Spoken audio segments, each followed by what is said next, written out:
please tune in and check out this roster because they're worth it. I have to ask before we wrap up really quickly. Did you ever think the whole split leg backstage interviewing stuff was going to go viral the way it did? So because I know why you're doing it, I get it, but like it just the way it went viral and then became like some of the wrestlers messing around with it with you as well. Like it was a good time for the internet. there was an interview I did with Roman Reigns.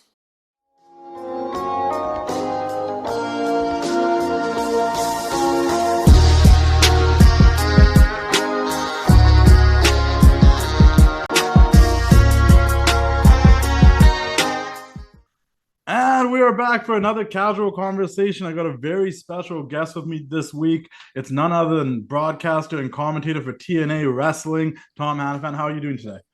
I'm doing well, Justin. I'm excited about everything TNA's got going on right now. We got No Surrender right around the corner in my new backyard of Nashville. So looking forward to that. Everything we're doing on AMC every Thursday night, man. It's just an exciting time. It's a really exciting time for TNA. As someone that's been watching TNA since 2002 when it was a pay-per-view only thing, like to see it where it's at today is tremendous. There's a ton going on. You guys are going to be in Nashville February 13th and 14th, as well as going to Georgia after that, in New Orleans. You guys are on the road. Tell me, what does it mean for you, who's been with TNA now for a few years, to see it on AMC and AMC Plus in this big, platform? It's amazing. It's really fantastic because this is what I think so many people have been striving for with TNA for many years. People that are in the company, used to work for the company. And for me, especially when I first signed on with TNA, some of the first few questions I asked was, does the company want to get to a larger television network? Does the company want to do more live TV? Those sorts of things. And to see all that realized slowly over time. New management coming in, they've done a tremendous job. We're in a really good position at this point in time and just continuing to build. It's every single week. It's cool to celebrate the victories here and there, but it's always about, okay, what can we do next? That sort of thing. So it's very cool to see a really supportive team that's been built within TNA, and it's just building towards the future. I can speak about this firsthand, being Canadian. One of the coolest things now is that TNA is on Sportsnet 360. It's been the home of wrestling for over maybe 2 decades now at this point. And when I found out that TNA was coming to Sportsnet, it was super cool because one of the things that was the hardest thing for us Canadians was finding it on TV after it left Spike years ago. And now that you guys are on Sportsnet, it's super cool. How is it with the Canadian relationship? Because you guys do shows out here quite a bit too. Yeah, I was going to say, I'm trying to remember the last time we just did shows in Edmonton, I want to say in September.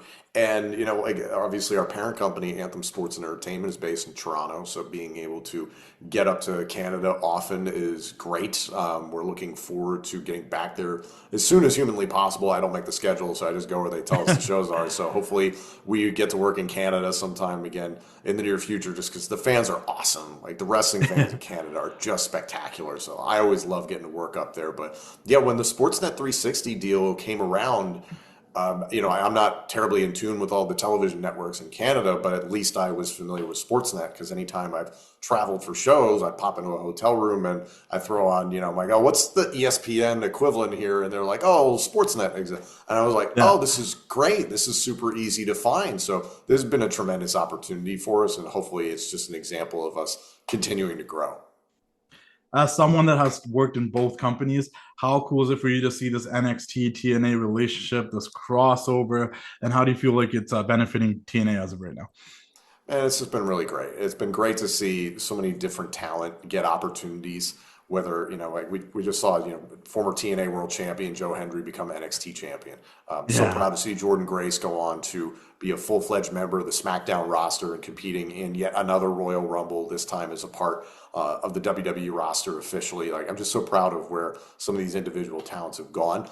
I think the really cool thing for us here in TNA is we've had a number of NXT stars that have come to TNA at pivotal points in their careers where they were just trying to figure some stuff out. And I think you've seen people like Trick Williams and JC Jane prove some things to themselves and maybe to others that they didn't know before. And I think that's been the cool opportunity, is that it's given us some fresh matchups, some fresh rivalries and stories that we get to sink our teeth into. The cross promotion has been fantastic. Obviously it doesn't hurt that their audience is hearing TNA wrestling on a regular basis every Tuesday night, and hopefully that bleeds over into our audience on Thursday nights on AMC. So it's been this great symbiotic relationship, and it's just a matter of, what do we want to do next? And I think that's the cool thing, hearing how, Carlos Silva and Shawn Michaels communicate. It's just like, what's something great we can do for the fans? How can we keep this unpredictable and help each other out and be good partners?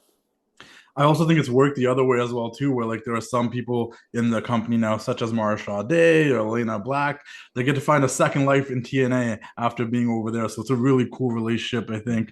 And it's like, I can't even say like Elayna debuted because she's been there before, so it's kind of like she returned. Yeah, that was the weird part for me too. Yeah. I was like, oh yeah, the last time she was here, she was kind of in Knockouts World Title contention. So, and it was a different name, so you kind of have to work with that and listen. Like, I lived that experience from 2021 to 2022, so I get it. And it's just a matter of making it your own and trying something different. And I think that's what Elayna, for instance, is getting to experience. Mara Sade is getting to experience. So that's the beauty of TNA. It's really cool. Let me ask you this. I want to know a little bit about yourself. How did you get into broadcasting, and was wrestling always the goal, or like how did we get here? When I was 12, I think I told my parents that I wanted to be a sports broadcaster. I think it was definitely naive, and then I saw commentators on TV talking about like the NFL, covering the NFL or college football. And I was like, oh, that looks like fun. They go to all the games and they get to talk about the sport. And I'm like, I would memorize all the stats off of SportsCenter, which was good at that point in time and was played on a loop. And I just memorized statistics. So I thought that was awesome. So I went to Penn State for sports broadcasting. My intention was always to try and work in football or basketball, but I had watched wrestling as a kid, kind of lost interest in it when I was in high school and college, which was ironically around the time that WCW and ECW had gone away. It was solely WWE, and then along came TNA, and I discovered that at some point, but my focus was elsewhere. And then after I graduated college, was looking for a job just like anybody else, and lo and behold, found an opportunity online with WWE, and I couldn't believe it. I was like, this is a billion-dollar company. There's no way this is just a job lead on a sports broadcasting website. But I applied. I somehow garnered an audition, which to this day, I'm very lucky that happened, and got even luckier that they offered me a contract a number of months later. So I've been in pro wrestling now for 14 years. I never expected this to be my path, but I love it. I get to run the full gamut of emotions. There's nothing else like it in the world of entertainment. And I get to express my pure joy for pro wrestling on a regular basis. And the fun thing is, I think that's the beauty of entertainment, no matter what it is that if it gives you joy, then that's the most important thing. So that's been my job for 14 years, is trying to give people something that they can be energized by, trying to deliver the enthusiasm that they have, and trying to hopefully give them some joy along the way. Well, you've done a great job and it's been fantastic. But I'm curious then, on that note, outside of wrestling, of course, like you said, you grew up watching a lot of football and basketball, but also in wrestling as well. Who are some people you think you would say you kind of studied and watched to kind of, in your broadcasting journey? Like, who are some people that you kind of looked up to? Well, at first it was, I think discovering kind of like the Attitude Era was when I was watching. So obviously that was Jim Ross and Jerry the King Lawler. So you couldn't help but notice them. And then when I would flip over to WCW, and when I was young enough, you'd hear Tony Schiavone and you'd hear their commentary team, and then Mike Tenay, obviously. And that was the thing when I was aware of TNA when I was younger. I loved their commentary team. I thought Mike Tenay and Don West were incredible. And for my money, they're my favorite announced team of all time. So getting to see how, getting to see all these different commentary teams over the years, and getting to learn directly from Michael Cole for years, JBL, Jerry the King Lawler himself, Corey Graves, Renee Paquette, like all these people that have had so many, influences on my career has been incredible. And then also working in WWE, because I had been away from it for so long, I was like a casual fan when I was younger. It forced me to really sink my teeth into the history. And luckily the WWE Network came around at a great time. So I became very, very aware of Gorilla and Bobby. And Yeah. that was kind of how Corey Graves and I looked at commentary when we first started working together, because we knew our personal relationship. We like to bust each other's chops quite a bit. So we're like, hey, like, this kind of lends itself to this. And every once in a while we throw in, oh, you stop it, or something like that. So just little things here and there where we're paying homage to the past, but we're trying to be ourselves. So, and also, every once in a while, I'll pull up some Gordon Solie stuff just to hear the Vince Scully of pro wrestling from once upon a time. Like the business has changed so much; it's hardly recognizable, and broadcasts are just executed very differently. But man, Gordon Solie, that's my favorite. That slow and subtle commentary style from back in the day. That I know it doesn't exist anymore, but because you want everyone to be excited, but it was a style for sure. And it is funny because we're from that generation, kind of before social media and YouTube and DVRs and stuff. That like if you missed wrestling, you missed wrestling. So there's always a period you kind of follow and then you get back into it. So I'm very glad you got back into it. What's up, everybody? This is RV here from Rain City Toys. Hope you guys are enjoying the show. Make sure you guys subscribe to our YouTube channel, The Wrestling Classic. Check out the TWC show that Justin and I do weekly. Also subscribe to Just Yappin'. Justin and I talk about wrestling and everything else that we feel like talking about. If you guys are looking for figures, hit me up. Got some old school legends right here like Rick Martel. Find some of the newer guys like CM Punk. Got some Stone Cold Steve Austin. Anything you're looking for, just hit me up. Follow me on Instagram, Rain City Toys. Hit me up on TikTok, Rain City Toys. Kind of falling behind Justin here on some followers, so let's get those subscriber count up. Subscribe, like, comment, and share. And you guys go back to the show, and hope you guys enjoy. Another thing I really want to ask you about that is how would you describe your commentary style in TNA? Do you feel like you have this freedom to kind of try things out and do different things? Yes. That's the thing I always think about with my career, is that all of my successes and failures have happened on live global television, which you don't recommend to anybody. It's an interesting way to grow up from your 20s into your 30s. But that's been the one thing that I've really loved about TNA is I've had the opportunity to try things and to have an opinion, have way more emotion, and get my personality across without making it about me. Because it's never about the commentary team. We're there to add lyrics to the music. We're there to put everybody and everything over, communicate the storylines and marketing points, production points, all that sort of stuff. Like, we have a lot of things we have to take care of in the course of a broadcast. But along the way, I was able to find how I can communicate my true emotion for pro wrestling through this. So it just took some time, because in WWE, that wasn't the requirement for me. The requirement was just steer the ship. And going to TNA, I was allowed to just do things a little bit bigger and a little bit louder than I've done in the past. So it's a work in progress. It's not perfect. I'm not perfect. There's still a lot of things I can work on, but it's been really nice to try things along the way. Yeah. Well, I think that's life too, right? You only get better the more you do it anyway. It's all about reps. You thought it's like when you're like 18 years old and you think you have the world figured out and you know everything. And the next thing you know, you're 20 and you're like, I didn't know nothing. It's like when you're 10 years old and you're like, I'll play in the NFL or I'll play in the NBA. And it's like, no, you won't. But like that, that confidence is good. I want to be a wrestler one day, and here I am doing interviews and stuff. Right.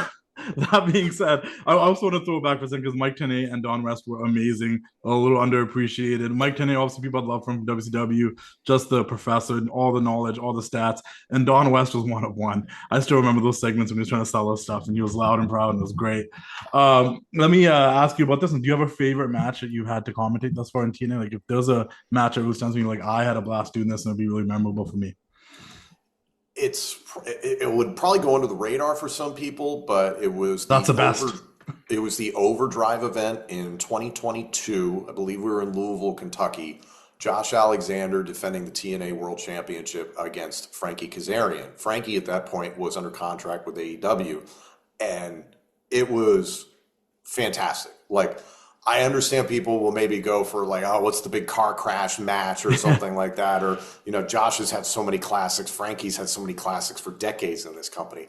I just remember sitting back and calling that match. And there's a thing for commentators where if the talent tell enough of a story in the ring with what they're doing from a physical standpoint that's logical and concise and it makes sense, and then they sell it with great facial expressions, you can call a whole match without ever having to look at your notes or think about what's coming up ahead or anything like that. You can call the whole thing based on expressions and emotion and just follow those beats. And it's kind of the commentary equivalent of paint by numbers in that it makes our job easy, but it's super easy to communicate to the audience why they're doing everything. Every little thing Josh and Frankie did in that match made sense, and it was incredibly well put together. So that's one of my personal favorites. Let me ask you, based off of what you just said then, what do you, obviously you're great at what you do, but what do you prefer, like in instances of surprise and stuff? Do you prefer to like to know ahead of time, or do you like to genuinely react just seeing it happen? It depends, because there's certain instances where your lead play-by-play guy of all people, as an extension of the production truck, needs to know. You need to be able to steer the ship when something goes crazy.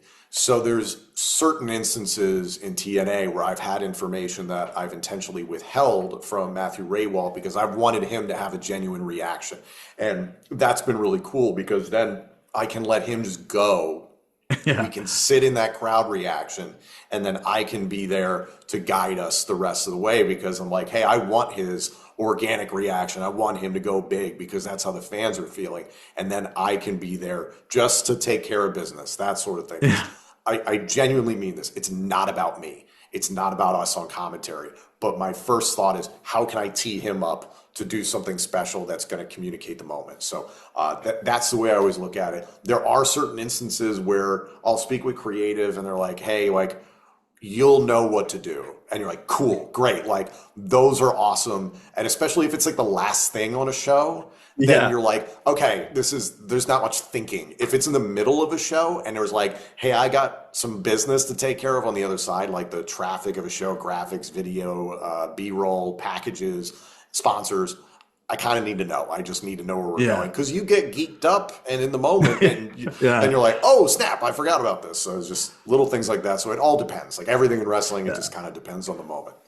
I also guess that makes sense. As play-by-play, you kind of need to know a little bit more about his color. You can just kind of react in that situation. Because I've actually done a few commentary gigs here in local independent companies, and most of the time they don't tell me what's going on. I just get to react off it. I'm like, oh, it's kind of fun that way. It's the best, Do you have a moment then for you that you remember where you didn't know something was about to happen, and it was a really exciting moment for you? It wasn't in TNA, but Kofi Kingston winning the WWE Championship at WrestleMania. Yeah. I went into the show. They didn't tell us the conclusion of the matchup. I had a feeling I knew which way it was going to go, and I had two different, calls kind of planned out if Daniel Bryan won or if Kofi Kingston won. So, like, you have a plan no matter where you're going. But that was very much organic and in the moment. And, like, I didn't believe it until the referee's hand actually hit the mat because of the story that had been told for so long. But I was like, man, like, I wasn't quite sure. And they were like, you'll just call the match. And I'm like, okay. So that was great. That goes down as maybe my all-time favorite moment in my career in pro wrestling. No, it was a great moment. I got to be there live, and it almost felt like that was... It was like, like you felt like that was the buildup, but you weren't 100% sure.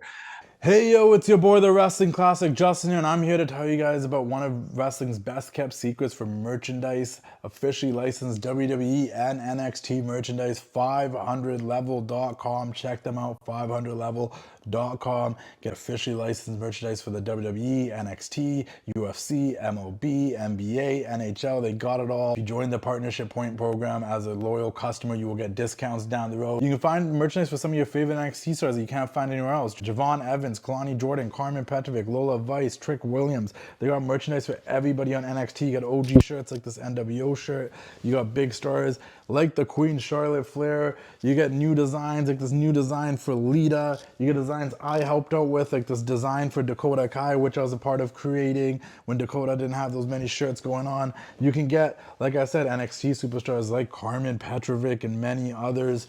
You can get OGs like the none other than the Hot Rod, Roddy Piper. You can get CM Punk, Jey Uso, Seth Rollins, Roman Reigns, anybody you want. Sami Zayn's 500level.com. Check them out. You can even get the bad guy, Razor Ramon. You get your OG, like I said, logo shirts, NWO, WWF, Survivor Series, Raw's War. 500level.com. Check them out. Join the partnership program. Some of the best quality shirts, premium quality, regular quality. Some of the best product you will find out there, officially licensed WWE, NXT merchandise, and OG Legend stuff. 500level.com. Check them out. Keep doing the thing. We'll see you all later. Ooh, yeah. And then last couple of things I want to ask you to wrap this up. What do you want the fans to know about TNA if they haven't tuned in yet on AMC? What's one way that you'd want them to sell them on watching some TNA? I think our roster right now is really exciting in terms of this blend of veterans and up-and-coming stars. And yes, people that you're going to recognize from having time in WWE or having time in AEW. And to a degree, we've got our originals that are making names for themselves or already have made names for themselves. Like Frankie Kazarian and Eric Young have been here literally since the beginning. Guys like Moose and Eddie Edwards and Brian Myers, who are veterans for some guys decades at this point. And at the same time, seeing the young talent that I'm waiting for them to break out, the likes of Danny Luna on the women's side, a guy like Jason Hodge, his tag team partner, John Schuyler within Order 4. I think Trey Miguel still has a tremendous amount he can accomplish in TNA, and he's got kind of a blank slate now to work with, which is often really exciting for a wrestler. I just think there's a lot of different people that you can devote your time to. And at the same time, Mike Santana's story is absolutely sensational. And I think being able to explore who he is as a person has been a highlight for us for the last 2 years. Leon Slater, I almost don't need to tell anybody about him, but our reigning X Division champion. If you've seen what he's done in WWE, we were aware of it in 2023 when he signed to TNA, and for a kid to be 21 years old and be that gifted is fascinating. He has every tool. So please tune in and check out this roster because they're worth it. I have to ask before we wrap up really quickly, did you ever think the whole split leg backstage interviewing stuff was going to go viral the way it did? So because I know why you're doing it, I get it, but like it just the way it went viral and then became like some of the wrestlers messing around with it with you as well. Like it was a good time for the internet. There was an interview I did with Roman Reigns, and Roman, if I remember correctly, he lost his place in his promo. It happens. Yeah. As a result, the cameraman, the writer, the lighting guy, the audio guy, myself, everybody got called into Gorilla at one point or another to talk to Vince. And Vince was like, "You look tall." And I'm like, "All right, well, I'm 6 foot, dude. Like, you hired me. Like, this is how it is." And he was like, "When I was interviewing Andre the Giant, we put him on an apple box and I stood in a hole, or I took my shoes off or something like that." So he was like, "You know what you do? You cut the soles off your shoes." I'm like, "What?" So I was like, "I'm not doing that to my shoes." So I was like, I'll crouch or I'll do a split. And I was like, I'm taller than half the roster. So after a while, like once the internet caught on, now I'm like, oh, I'm just going to start screwing with you. The camera guys were just the best because they took care of me on so many instances. And every once in a while, like there's the picture with Dolph and Ryback where I'm like, yep, there it is. And Ambrose, I'm like, yep, there it is. But like Jericho was great about it. Kevin Owens was great about it. Roman was also fantastic about it. Wade Barrett, I did it so intentionally because he's like 6'7". I made myself the same height for him as I did as Neville and Pac. I just did it to screw with people after a while. So, you're just trying not to get fired at first. And then after a while, you're like, you know what? We're just going to have fun. It's fantastic. It's like a wrestling lore for online. Last but not least, I ask everybody this. I want to ask you, do you feel like we talked about your broadcast journey at the beginning, what you wanted to do? Do you feel like you've made your younger self proud as of now? If you would talk to like 10-year-old Tom, would he be happy? I think he would be like, that's so cool. That's so cool. Like, I think it's very different than the career that I ever envisioned. But I think he would be like, man, that's a really cool job, man. That's so cool. And all the places I've gotten to go and the people I've gotten to meet and the life that it affords me. Like at the end of the day, like I've been in this for 14 years, as I said before. I never thought I'd be here. Wrestling has given me an incredible life, and it's done some wonderful things for me and my family. So if I could tell that kid anything, I'd be like, hey, like, you're going to get to travel and you're going to get to broadcast and you're going to get to do all these fun things. It might not happen exactly the way you envisioned it, but it's going to be really fun. So I think hopefully he would look at me and be like, man, that's really cool. That's awesome. Well, thank you so much for doing this. I really appreciate it. Everybody, check out TNA. They're going to be in Nashville February 13th, 14th. They'll be in Atlanta, Georgia in March, as well as New Orleans. You guys can find tickets at TNAWrestling.com for more ticket information. And make sure to tune into TNA, whether it's on Sportsnet here in Canada or whether it's on AMC and AMC Plus. Watch TNA. It's a great product. It's bumping again. Once again, I mean, it's been bumping for years now, and now we're just on a bigger platform. So, we can get more eyes on it. If you were like, I don't know where to watch it, now you do. So go watch it. Go watch TNA Wrestling. And thank you so much for doing this. I appreciate it. No, thank you. Really appreciate it. It's time to say goodnight. We sincerely appreciate your patronage and hope we've succeeded in bringing you an enjoyable evening of entertainment. Please drive home carefully and come back again soon. Good night.